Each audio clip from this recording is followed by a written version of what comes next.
So my mother Marjorie was very dear.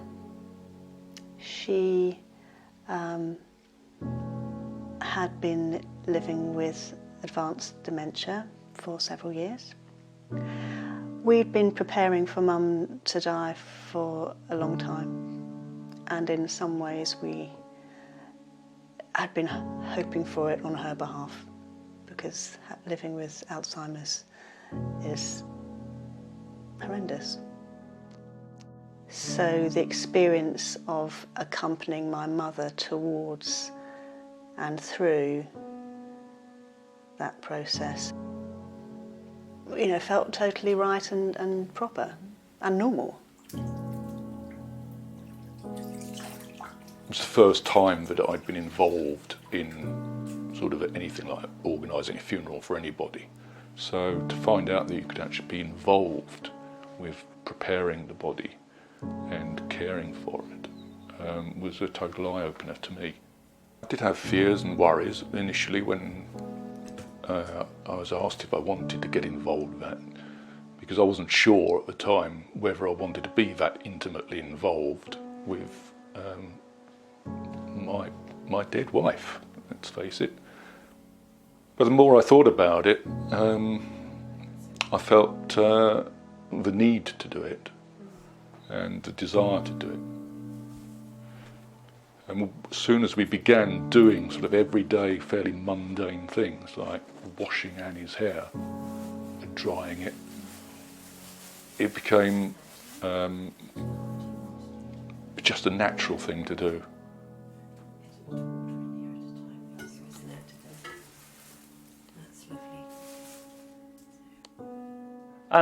Tom was 51 when he died. He was the youngest of four of us. He and my other brother Matt have the same degenerative neurological condition, and Tom had become increasingly unwell. Really, it's very hard to date it, but probably for the last 15 years. I remember saying at the time that I'm going to find out who I am without my baby brother, and it wasn't something that I'd necessarily was at the top of my list that I wanted to do, but it wasn't a surprise to me. There was definitely the physical process of washing, but the outcome was never intended to get him clean, if that makes any sense at all. And it was utterly beautiful. Holly was amazing. There was no question of small talk, but we were talking about Tom as we did it. So we washed Mum's body and we anointed her with oils, and in the end it turned out to be a fabulous, fulfilling experience. Yeah. I think that was the thing that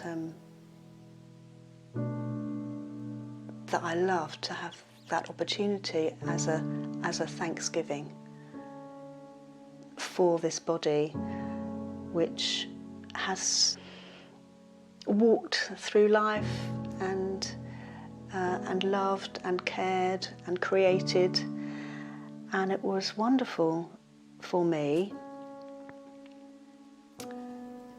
to acknowledge and honour and thank that cocoon that was left, and to hold her hands and say thank you for the care that you showed me.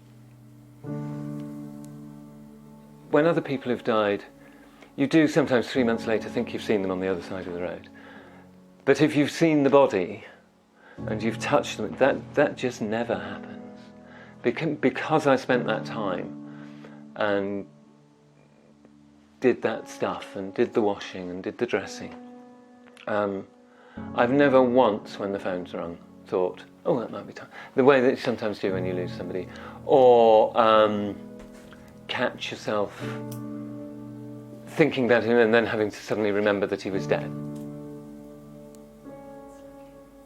Well, I think we're all too shielded from death, which, considering how inevitable it is for everybody, we're all going to die one day. It's given me help with the grieving process. You never get over the grief. Well, at least I certainly haven't in 3 months. Perhaps it's early days yet, but people say it never really goes away, but it gets less or more bearable. But the main thing was that it cleared my mind of some of the horrible memories that I was having nightmares about, of seeing her in the hospital. Because my lasting memory then of her was lying at peace, and I'd been washing her and helping to care for her.